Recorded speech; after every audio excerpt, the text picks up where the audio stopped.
Nobody's coming to save you. So you build and grind and you rise. From struggle to breakthrough. From pressure to legacy. These are raw, unfiltered stories of entrepreneurs, leaders, and dreamers who refuse to quit. Welcome to No Rescue, sponsored by Proto. No Rescue fam, I am excited about this one because this is a long relationship. This is my boy. So we got on here. This is the founder of Via. He's currently running with Backswing. I'm terrible introduction guy, but more than that, this is somebody I consider legitimately a brother because me and this dude go way back. I'm excited to dive in it because we got stories. We got hella stories. But No Rescue family, I'd like to introduce you. Welcome, Greg Woodfield. Thanks for being here, bro. Thanks, man. Thanks for having me. I think about all of the memories we have of sitting and answering questions. Yeah. You remember, we go all the way back to the good old Weber State days. Yeah, it's crazy. Like Lame was the first person that I think actually. Did you tell your dad or your parents that you were pregnant? Like, or Taylor was pregnant, or was I the first one? You were the first in one, your Hyundai dude. Elantra outside. You were the first one. Really? Yeah. Heck When I was pregnant with our very first child. Yeah. In that, you remember in my what car was I driving? It was a black Hyundai Elantra. Yeah. No, I it was remember. Sonata. It was a Sonata. Oh, Sonata. That's what it was. Yeah. We were sitting in Weber State parking lot. Yep. And I was like, dude, Taylor's pregnant. But that was controversial because Taylor was, she was the volleyball captain. Yeah, dude, get it off your chest. Oh, Come on, bro. Get it off your chest. I know you're about to go, bro. We want to talk about some drama. Yeah, I mean, long story short, yeah, that was some real drama there. I mean, not just there. Weber State as a whole, I mean, we're going to be authentic here. Like, I did not have a great experience at Weber State. Yeah. Right? Yeah. Yeah. No, it's true. It's crazy to think back that long. Like, I feel like I've known you, and it's awesome though, because like at Weber State, but even before, like where you're just like thinking about all the opportunities you have ahead of you. I mean, dude, you were doing like, you were going to be a doctor. Yeah, right. That's right. And then you switch, you're like, bro, like, should I go into like business? And then you like dual majored, and Lame was the guy that was always like, he'd study for a test for like 2 minutes and go and get like 98. I'd study for like 8 hours and get like a 72 and barely pass. So like Lame always made me jealous. But yeah, like it's crazy to think back how far we've known each other. I think we've known each other for like 15 years. Yeah. Almost. Well, dude, and I look back on, I still think because Greg was student body president at Weber State. What years was that? What year was 2016 to 17, I think. Yeah. I was, and this was because you got me to run. I ran for, at the time, diversity VP. Had no idea what it was. I don't laugh at that to be like insensitive. I laugh at that because you should know the context. So I'm running for student body president, and Lame, like I wanted to help him out because if you win these elected positions, you get tuition that's paid for. And Lame had no clue. And so I was like, hey, like there's an open seat I think you should run for. It's diversity. And he's like, all right, bro, I totally got this. So I'm diverse. Yeah, I love of course Taco you are. Tuesdays. Of course you are. And he had like no clue. And we were on a panel, and then Lame got a ton of questions from our diversity community, and he got blasted and had no clue what he was getting himself into. And, I just look back on that and, you're Good a kid, times, but dude. so much fun. This podcast is sponsored by Proto. With Proto, taste comes first, but trust follows. It's clean, it's grass-fed, and it's made with standards you can feel. This is protein for people who expect more. Bougie, not basic. Well, I look back and dude, I appreciate you and our friendship because I can honestly say that you were probably one of my early influences of like real entrepreneurship. And I mean that, like, I really mean that because I feel like I learned from you, especially when we were at Weber State, just the value of like swimming against the current, right? And because at Weber State, we swam against the Donald current, Trump bro. of Weber State. You for sure were, dude. And it was wild because of the reasons, right? Like I remember one of the things that they knocked you for was because you spent a fair amount of the student budget to enhance the student involvement in leadership office, which had been outdated. And that's like the place that like students spend the most time. Yeah. Right. Yeah. Well, I mean, it's a non-traditional school. I mean, like 95% of the students, they all worked a full-time job. Yeah. And it's not USU, it's not UVU, it's not Utah State. It's not any of like the schools where you live on campus where there's a massive student population that's like involved in the activities on campus. And so I'm like, this space is old, it's outdated, it's never going to get updated. I remember spending the budget, and I remember like everybody's like, well, we don't get free t-shirts. And I'm like, well, too bad. And I remember people didn't like that. And I was written up in the Signpost newspaper all the time. And I thought it was like my world was ending all the time. And I was like, nobody even reads that newspaper. But well, dude, you know. and when I just remember because, and I really referenced this early on in my entrepreneurial career of like, just remembering when Greg Woodfield like was just, you really just didn't care.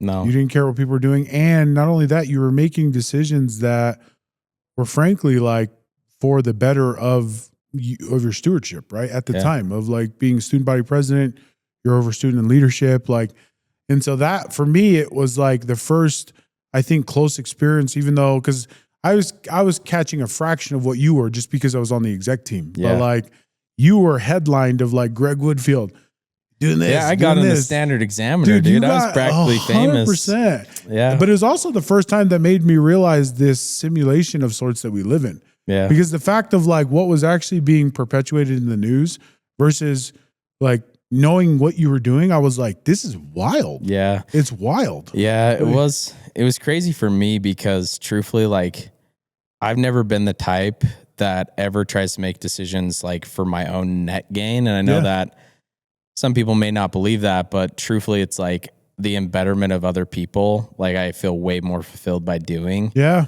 And truthfully, like you're never going to be fully liked by the decisions you make on the behalf of others. Yeah. And so for me, I was like, I got to make the decisions regardless.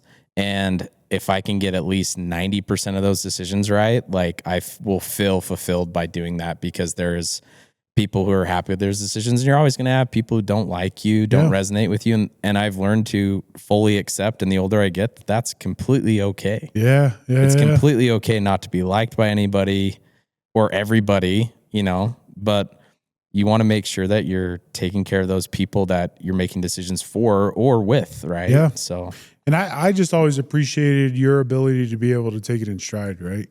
Because I know just because of how close I am to you, I knew how heavy it was.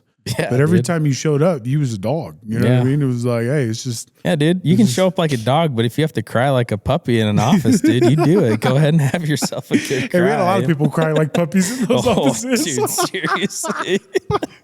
We will go to that. Yeah. I love it, dude. Well, and I love, because, in this no rescue journey, we like to start really, from the beginning and early stages. So I love that we're starting here. But I kind of want to pause and let's take a few steps back. All right. Because I want to go back. And I want to know the Greg Woodfield when he was a kid. Like talk about because obviously Weber State was part of the journey. Yeah. I was there to see you in that, but there's obviously a lot of early things that happened to be able to give you really those skill sets and the demeanor that you had at Weber State and now through all these other businesses. So let's start. Tell me about your childhood. I don't know why, but I feel like I should tell this story. I'm going to talk about my grandpa, Manziel. So Carl Manziel was like a mountain of a man. And what I mean by that is like, I felt like that guy was like John Wayne. He's blue collar. And he married my grandma at 16. She was 15, when it was more acceptable back then. And they had my mom and they had twins and they were pregnant, right? And my grandpa, provided, and then they ended up having 9 total kids, right? So like massive family. And my grandpa worked in blue collar, so he did a construction, and then he went to this company called Jetway, that the jetways that you like Delta, like you walk down. So he sold those. Oh, nice. And then kind of later on, he had his own construction business, and then he actually had real estate as well. And so he had like, small real estate business where I think he had like, 12 or 13 houses. And growing up, I remember it was like a part of me and my family and the expectation that we go and help our grandparents. And so as a kid, we'd go in and we would clean all of the apartments after, tenants would leave. And And I remember like my grandpa working so hard. And the one thing that he taught me was that you don't have to be wealthy in money, that you should have wealth in relationships. And it was like one of the coolest things I think I learned as a kid. And I'll talk about myself, but I think that's what I've tried to base my life around. And my, I believe it was my mom. And if my brother Mike were here, he has like a memory, like a steel trap. Mike. Dude, that guy would remember. So I'll probably slaughter this, but it was like my mom or somebody. But when my grandpa died, he had this picture out on his deck and it said 100%er. And it's always stuck with me that the thing I want in my life is I want to be 100% in the relationships I care about. That means relationships I've had over 16 years. That means relationships that I make with people where they count on me. Like, I just want to be authentic in those relationships, and I want to be wealthy in the relationships. So regardless of the accumulation of wealth and the freedom that it brings and what you can do for people, like, I want to be wealthy with my relationships, and I want to deepen those relationships with the people I care about. So that's kind of where it started for me as a kid, of what led me to my entrepreneurial journey. Because my other grandpa, my dad's adopted, and my other grandpa was in the Air Force, and then he was actually an English professor and the dean at Weber State. Okay. And he always like say like, how are your grades, right? Very different than my grandpa Manziel, but my grandpa Woodfield was like, you know, a very matter-of-fact guy, very black and white. He was a farmer too, and he would make my dad as a kid go pick up rocks and put them in his like little wagon. And my dad taught me growing up that like nothing is given in this life. Everything's earned. And so it was just a big deal to me that I had like really good people in my life, including my dad, who's an eye doctor, and you know, young, struggling eye doctor. And my grandpa like actually like leveraged his house and leveraged a bunch of stuff for my dad to start his first practice. And there's just inherent risk for these like kind of prior entrepreneurs before me. And so as a kid, kind of seeing these people around me, like I was always like, hey, like I can go and sell things and I can go and build things. And I remember I'd go clean up construction sites, or I'd go and fold my dad's towels as a kid, and he'd had like these little like time cards that we'd punch in and like sign like, or we'd fold like 15 like towels, and we'd get like $5, and then we'd go to this store called King's and buy like bubble gum for like $1. And then so entrepreneurship and like I guess that world was kind of instilled in me into a young age. And then me and my brother Mike were like, you know, the Bash Brothers, like as kids, and like we'd fly down on our roller skates and go to Teddy Bear's, like this store, and get like bottle caps for free Sprites. And like I feel like I sound like old for saying that, but like that was my childhood, and I had an incredible childhood. I had parents who cared. You know, I was the youngest of 5 kids. Like they cared. You know, they struggled, but I genuinely feel like the benefit of just great influences in my life led me to like want to be a good person, want to take care of people. And I knew that I always wanted to build my own business. I just didn't know what, but first business I ever had was selling golf balls. So I'd go and steal them out of the barn pond. So Corey, if you're listening to this, like, you know, but like, I remember like go down in like the ponds and I'd take a pillowcase, and my mom was like my biggest advocate, and she would give me like soap, and I'd like clean the golf balls as a kid, and then I'd go and sell them on the corner of 500 West, which is like this insane hill. And I remember like I started selling them, like, cool, like I made like $81. And then I remember I seeing my dad's golf clubs, and so I actually sold my dad's putter because I made like $200, and my dad's like, you made $200? Are you kidding me? And it was hilarious because like little did he know, next time we went golfing, he didn't have a putter to golf with. And so, but yeah, as a kid, like I was always curious, you know, loved being around people, never really wanted to be the center of attention, but loved being around great people, fun, you know, always had ambition, loved sports growing up, like played golf, played tennis, you know, wrestled, like all that kind of stuff. And so just good childhood, man. Like I can't complain about my childhood. We weren't rich by any means, but I had people who cared and people who loved me. So. Well, and it sounds like, it actually sounds like, because interesting enough, I know this because I know you, right? Your dad's an eye doctor. Mom, has she always been a stay-at-home mom? Yeah. Did she ever work? Okay. Yeah. That was kind of like decision really early on. And granted, like when you're 5 deep, I mean, I have 2 kids, I have 2 boys, but it's just like when you're 5 deep, like regardless of who's going to take care of the kids, unless you have daycares and you're managing, I mean, the schedule, the timing, the management, like moms are heroes to do all that. Like, absolutely. But the thing I always admire about my mom is I remember she would go and clean houses. I remember as a young kid, like to make more money for the family, like I would go to those houses and I'd like sit on the steps and wait till she was done cleaning the house. Yeah. And so I think for me, it was just like, I watched my mom struggle, but she was just in it, man. Like she's a teammate. She helped my dad. She believed in him. And again, like we didn't go without, we had what we needed, you know? Yeah. So is your dad, does he own his own practice? Like, yeah. Okay. Yeah. So he's been eye doctor. I think he's going on 42 years this year. And so he has his own practice up in South Ogden. And then he's they call it a chief optometrist in the VA. Yeah. And so he's been at the VA for same amount of time. And so most of my childhood, like up until I was like probably 12, my dad worked every day, including Saturday and Saturday half days. Yeah. And so I didn't really see my dad a ton growing grinder. up because I remember like resenting it as a kid. Like, you're never at my baseball games. Like, what the hell? But truthfully, like now as a provider, I'm just like, dude, you were a G. Understand like, it. Yeah. You just worked your butt off for all of us kids. And now it's just like, I kind of know what path I need to follow. Yeah. Right? When I feel like those early stages of like really kids decide whether they're going to be an entrepreneur or not. Yeah. I really do. And I feel like, you know, knowing your dad, I knew your dad was a doctor, but hearing that he owns his own practice and then hearing how your mom operates, that's the perfect recipe of an entrepreneur. Yeah. Right? Yeah. Totally. Entrepreneurs, they got to have, the spouse has to be bought in. Yeah. And, you know, they got to go out and grind. They got to hustle, right? Totally. And I mean, you and I both know, like Taylor and Courtney, there's no way. 100%. You know, and my wife's an entrepreneur in her own right. Like she owns her own violin studio. She has 2 e-commerce businesses. She manages 2 kids. Like, but she's still so bought in to me, and late nights, like the amount of 4 a.m.s, the amount of weekends, holidays, like got back from Orlando last week, came in this week, had meetings all week. Like I leave for the Waste Management Open next week. I'm gone Tuesday through Friday. Like the grind never stops, but it's the belief in what are you kind of creating? Is it your own ambition? Is it for wealth? But to me, it's kind of the choice you make as an entrepreneur, you know, of like, you're going to do your own thing. You might as well make it work. And so that way the sacrifices don't go in vain, you know? 1,000%.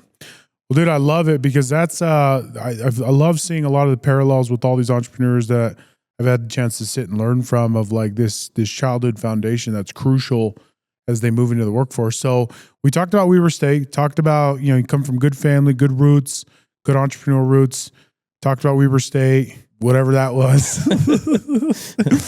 And then you move into, cause now you're on your, you know, one of many businesses, but you know, a lot of people know you, and where you developed in tech was Via, right? You were the founder of Via at one point. Correct me if I'm wrong. I think it was a 10-figure evaluation.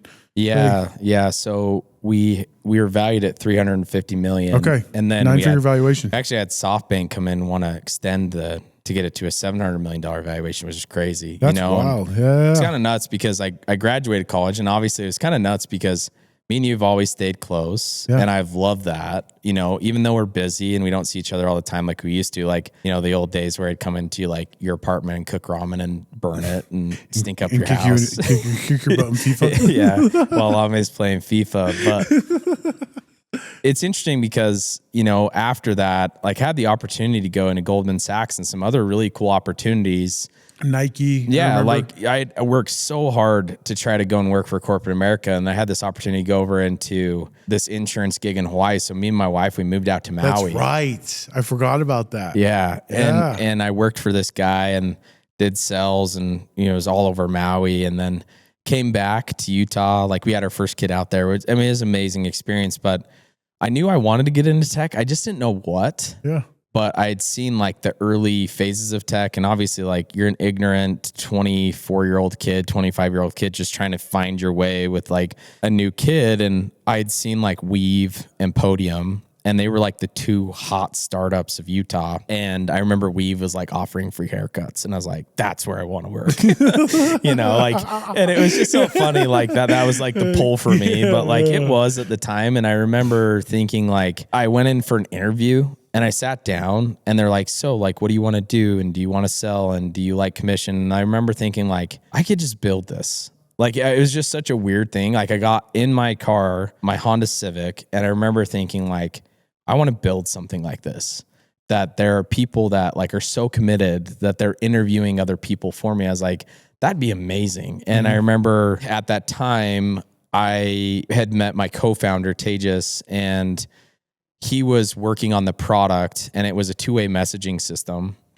And it was actually like a direct competitor to Podium. We had a mutual friend introduce us. Like, I was at Weber State, he was at BYU, and then we connected. And I'd seen like the first initial product, and I'm like, I just want to get into something. Yeah. You know, I believed in it. I believed in two-way messaging. And I remember I took a job. That job was to sell, or not sell. It was customer service at Vivint. And I was living in Pleasant View at the time. I commuted all the way up to Logan. I'd wake up at 4:30 every morning, drive up there, and I was in the call center so I could work on the product, and so I could work on sales for the product. And so for like the first 8 to 12 months, like there weren't that many sales. And then we got accepted into incubator called Blue Startups, and Blue Startups was founded by this guy named Hank Rogers, and Hank Rogers was the founder of Tetris.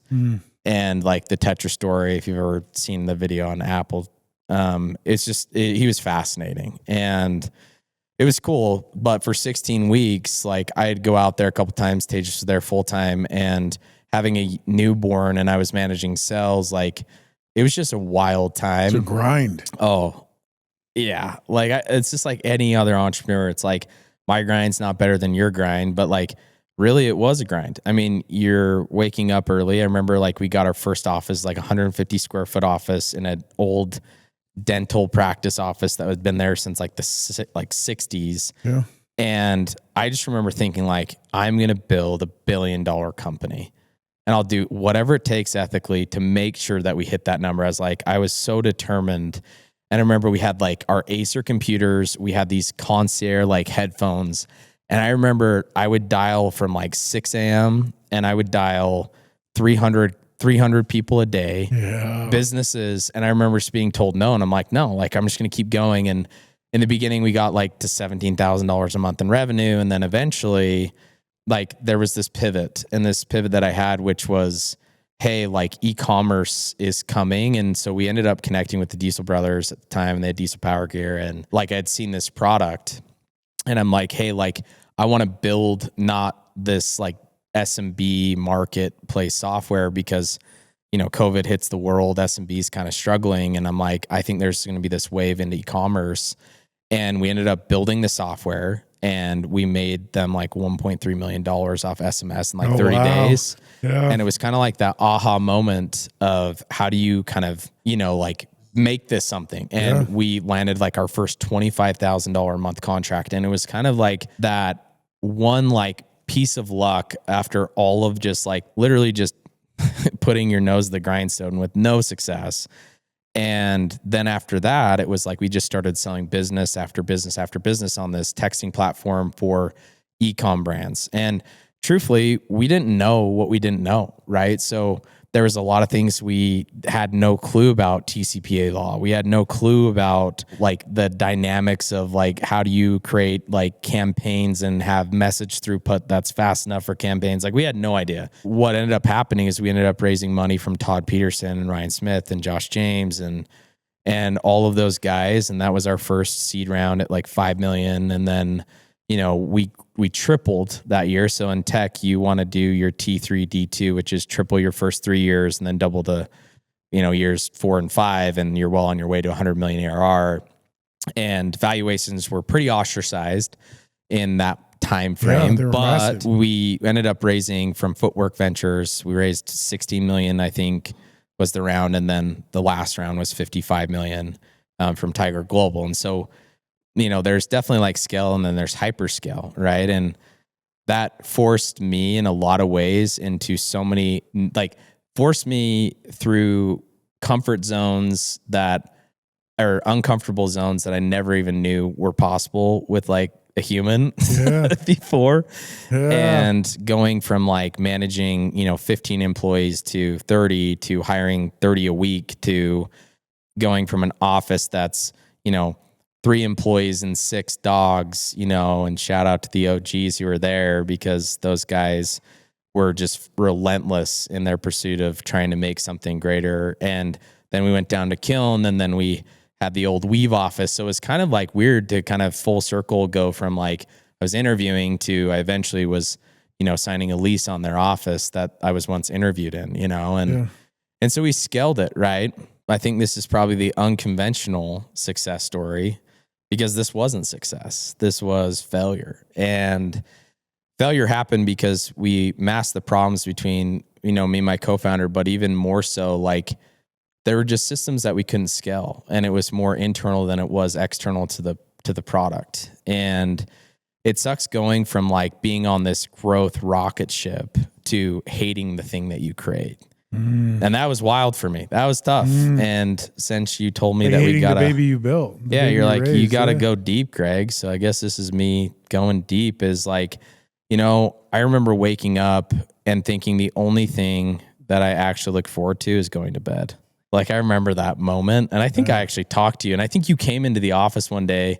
You're like, dude, this is sick. And I'm like, yeah, dude, I hate this. Like I was just kind of depressed a little bit because I didn't have majority control in the company. I didn't really have like opportunity to kind of like at the late stage to really have the impact that I really wanted to have. And that's my own story. But like, I genuinely believe like this is where entrepreneurs, who are listening to this, I hope that you can learn from failure is like, with your partners, with your team, problems at scale really do happen. Yeah. And navigating those is tricky. And knowing who to go to, like have good mentors, have people that you can go to and ask questions, the good, the bad, and the ugly, right? I didn't really feel like I had a lot of that, right? Because we were just growing and there was this expectation to go from 9 million one year to 17 million another year to 52 million the next year. And we had incredible people. Like we had the best talent. We had incredible C-suite people, incredible VPs, incredible directors. And we just had this like ambitious drive to just dominate. And we were. But, eventually it got to a point where like I felt like I really had no say in the company. I couldn't make decisions.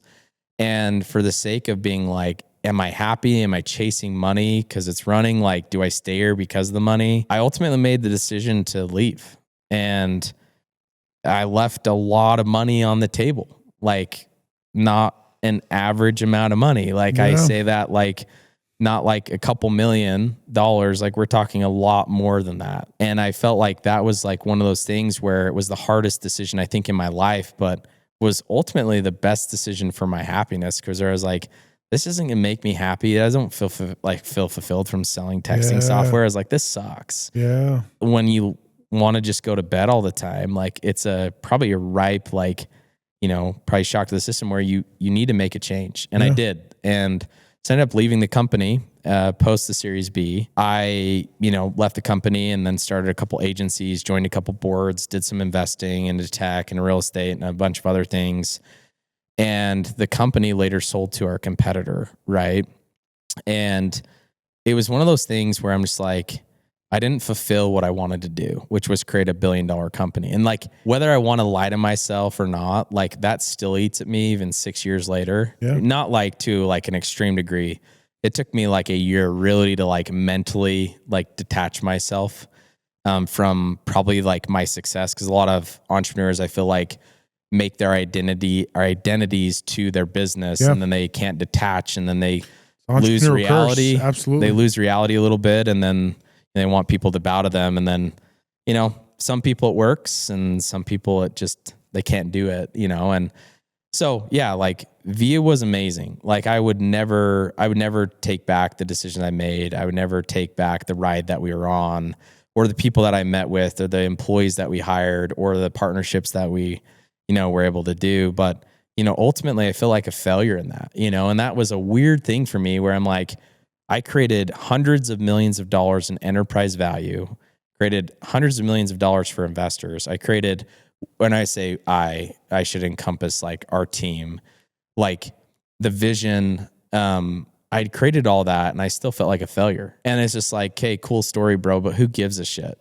Yeah. Like, that's the way, like, you know, I still feel today where it's like, I definitely have learned a lot and I can definitely give a lot, but it was just one of those things where I'm like, you know, I'm not this person that has extreme wealth. I'm not this person that has like a Ferrari sitting in my driveway, you know, all that kind of stuff where I thought that that's where like I was supposed to be. Not to say that that's like who I am, because I'm not necessarily like the most like bright and flashy person outside of my dope shoes. But like, honestly, I think that was like one of the biggest lessons in my life was, you know, you can build something and hate it, or you can build something and feel fulfilled. Yeah. And you have the choice to choose. And amidst the relationships that were burned, the bridges that were burned, the people that hated you, you name it, like I faced it all. So it was like Weaver State 2.0. So it's just like, do I just suck at this thing called entrepreneurship? Am I not very good at it? And I think that's why it took me a long time to actually like come out of my shell like 2 years later and actually like want to tell my story. Right. Yeah. Like want to actually talk to people in entrepreneurship. Like, cause I'd built amazing connections all over the world. And I was like, I don't give a shit about any of that. Yeah. And I like thought well, like, it's because like I was protecting myself, but soon I kind of realized it's like, you know, Greg, it's okay to fail, but it's not okay not to move forward, because I think I was stuck in that for like 2 years. Yeah. When I can remember it too. And dude, first off, I appreciate you like giving color to all of that. And I think there's a few points in there that I want to highlight. First one is, you know, I just think it's interesting how, you know, it feels, and correct me if I'm wrong, but like the association of success, interesting enough, had nothing to do with money. Yeah. Right? It had nothing to do with money, because you say you're a failure, yet you created from nothing a 9-figure business. But it had everything to do with quality of life, right? Yeah. With your relationships, as you say, which, interesting enough, I think connects us back to your childhood of what your grandpa taught you. Yeah. Right? That's the way it was. Like I built some of my lifetime friendships from that company, and even more so, like people talking to me, networking, seeing where these people go. Like the greatest fulfillment I had from the company was going in the office every single day and saying the vision that we had and we built tirelessly for. We had employees that they had salaries that they were taking care of their families with, that they were going on vacations with, like to provide that opportunity. That's where I felt the most fulfilled. Yeah. Like new paychecks, new pay bumps, selling secondaries. Those were all like really cool things that for a first time entrepreneur is like what you're kind of chasing. But I kind of, I don't know, maybe the older I get, it's just like becoming more sentimental about my time with my relationships and people. Like I know the people, I know the names of the employees, the impact players, like all that kind of stuff. And that's where I felt the most fulfillment is people believed in the vision enough that they wanted to build it just as badly as I did, and like getting out of their way and letting them do their thing, you know, and not saying that I was a perfect story, but ultimately like there's a lot of success in failure that you can learn. It's just what you choose to do with it moving forward. And I could have let it make me a really bitter person. You know, I could have crawled into a hole, never talked to another person again, because it's not an easy thing to lose that much money and know what's ahead of you, or lose money for investors, or lose money for people, or like hurt relationships. Like you name it, I experienced it. Yeah. Like full broad brushstroke of the crappy side to entrepreneurship that not a lot of people talk about because they want to live their life sometimes in a highlight reel. And I'm not really one of those people. Again, like to your point earlier, what we were talking about is like, I just don't care to kind of expose myself of being like, yeah, like I am a failure, but it's not a failure like forever, you know? And I think that may be very controversial to like a lot of entrepreneurs that like what? But like the reality is I don't have the intention of failure in anything I do, because I am 100%er. I give my time, but the reality is that you could still give 100% of your time to something and fail at it. Yep. And then it's like, how do you uncluster? And I'm like, I've, you know, listened to the podcast and like NFL players, like, it's like, how do you go from being like in the NFL, making all these paychecks, doing all these things, to like, I don't play football anymore. Yeah. Like even you like talking about identity crisis. Like I remember we talked about this a long time ago. You're like, I'm a footballer. You wear your Snow College pullover jacket every day. And then like you got into like academics, you know, and then going from that to like Vivint, and then from Vivint to building, you know, an awesome real estate portfolio. Yeah. You know, like those changes, you know, I think are what make us great, but it's the failures I think are what actually make us extraordinary. So, well, dude, this brings us full circle, right? Because first off, I've enjoyed this. There's been hella nuggets. Like I love how articulate you can be in really kind of assessing and being hyper self-aware of like all the lessons that you learned through that, right? Yeah. But it's, to your point, it's brought you full circle to where, and as a friend, as a close friend, I've loved seeing really the journey and the shift from Greg building all these things via to now building Backswing. Right? Yeah. and we've arrived to this this dope app and this dope business with dope vibes, and you're killing it, dude. And I really just want to give you time to talk about that, right? Yeah. What's different? What's new? Like you take all these lessons. How has that influenced you in building Via, or now building Backswing? Yeah. I think one of the biggest changes I've made to the entrepreneurial journey is I'm never going to build or do anything that I'm not passionate about ever again in my life. And I'll just straight up, I don't care if they're my best friend or my wife, like I'll straight up tell them, like, if I'm not going to do something with passion, or if I feel like there's energy like from another person where they're not like bought in or running, and I'm not saying that they run at the same pace, but there's a big difference between doing something for passion and fulfillment versus doing something for money. Absolutely. I feel like if you do something for passion and fulfillment, like the execution of your team, and then money kind of comes, right, as a result. It's always a byproduct. Yeah. Absolutely. And whether or not people say they want money or not, they're liars. I don't care what you say. You need money in life to survive. And then if you want to thrive, you need to be able to make more money. And I mean, thrive in experiences, not thrive in show. But one of the biggest changes I've made to my entrepreneurial path is I want to lift other people up. I want to do really cool things, and I want to have absolute disruption in what I do. And so Backswing is interesting because my whole life I golfed, right? Entrepreneurial, sold golf balls, worked at a pro shop, shout out the barn, you know, up in Pleasant View. If you haven't golfed it, you should go golf. Corey Woodland and their family, amazing. They taught me how to golf, high school team. Never forget the call in the Las Vegas airport of making the golf team. And it was like the coolest moment of my life. Like seriously, as a kid. And I remember I like bought like a golf magazine afterwards, and I was like, I'm such a loser. But I remember it just stems, and it's deeply rooted of that was something that I lived for. Like I remember my mom, she's like, hey, what do you want to do in the summer? I'm like, drop me off at Mulligan's.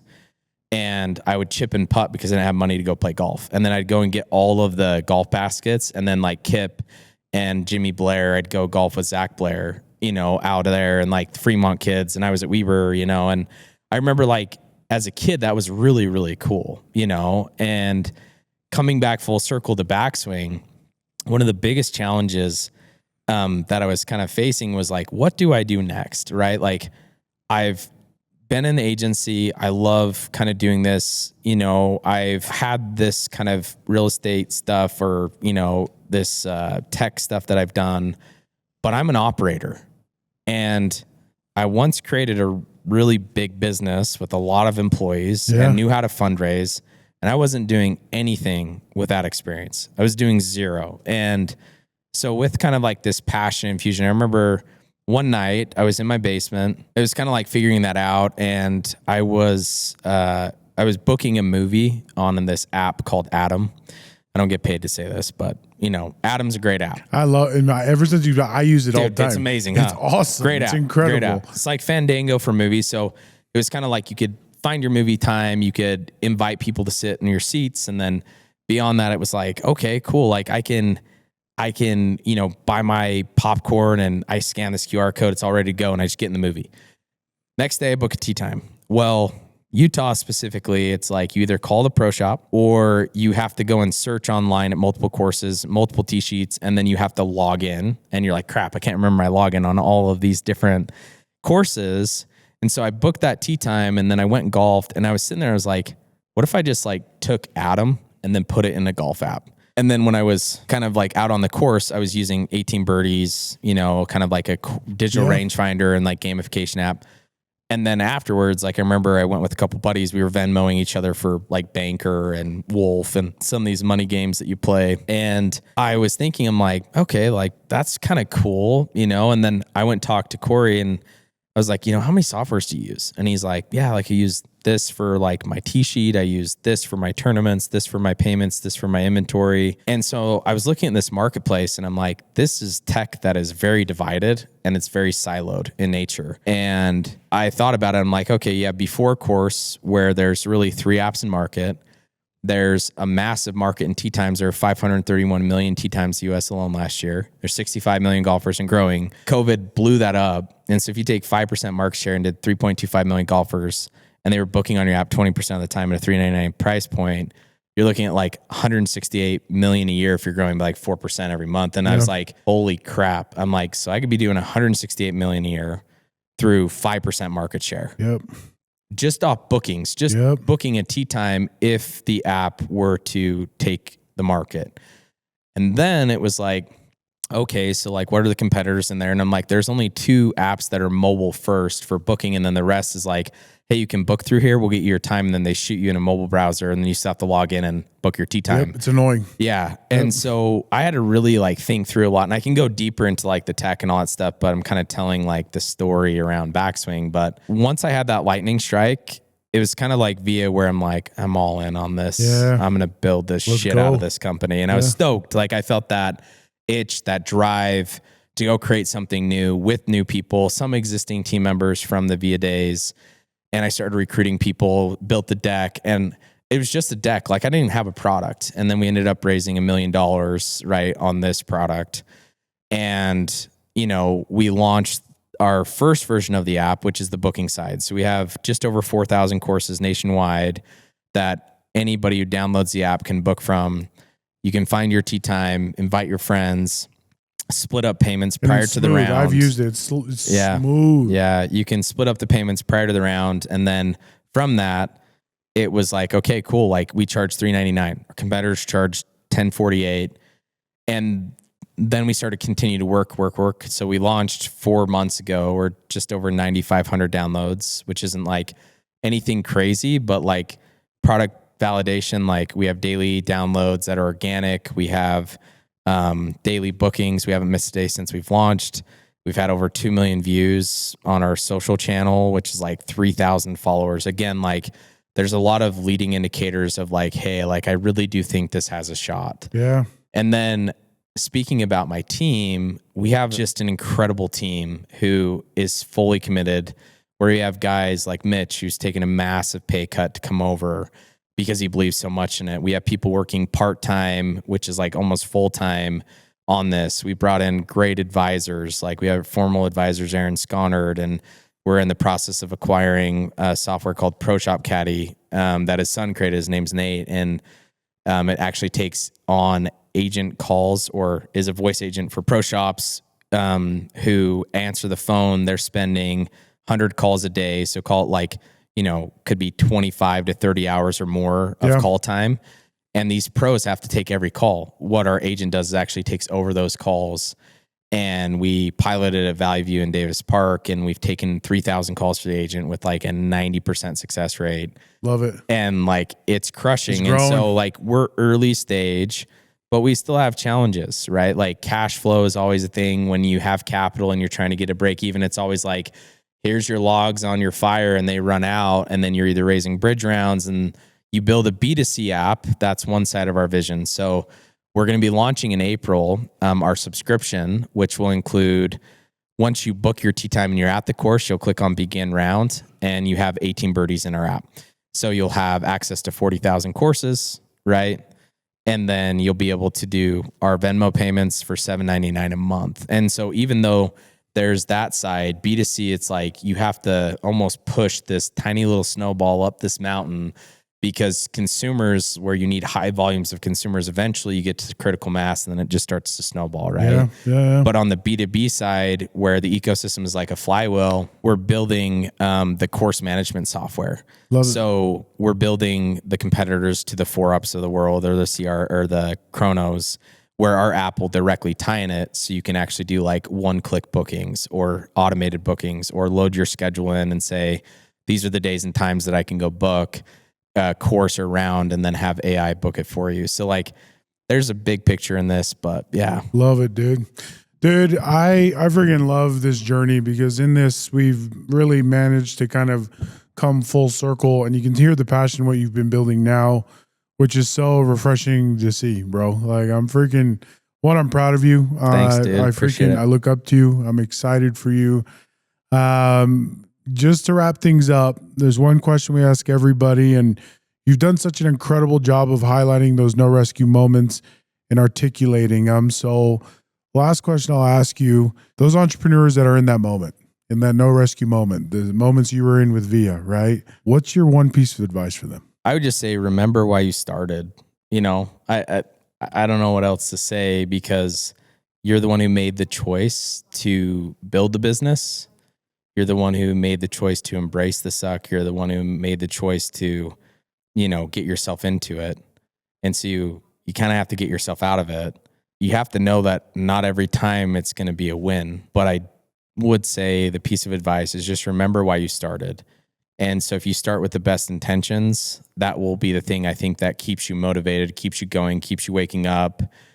And hopefully you arrive at whatever it is that you set out for, right? Like if it's for money and you want to make more money, you can do that. No one's going to tell you not to, right?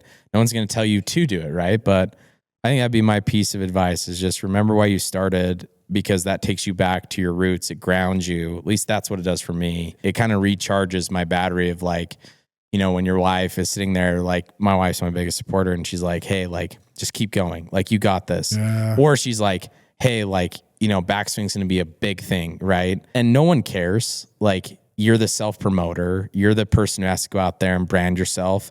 But I don't know. I think you had Jeff Mendez on here, and I remember being in a conference with him, and he said, quiet salespeople have skinny kids, or timid salespeople have skinny kids. And I was like, damn.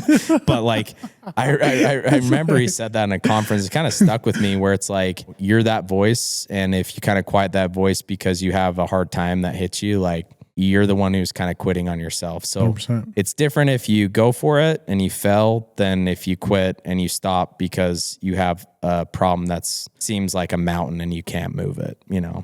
Well, brother, this has been a pleasure. It's been a memory lane podcast. It's been a blast, but I freaking love you, dude. Same, I got your back. You know, I always got you on everything. I'm excited for where you've come. Last thing with every No Rescue podcast is we got to get you signed the wall, baby. So, dude, I'll sign the wall. Shout out to our sponsor, Proto. Let's go. Big old Danny, baby. Hey, thanks for being here, brother. Yeah, thanks, appreciate man.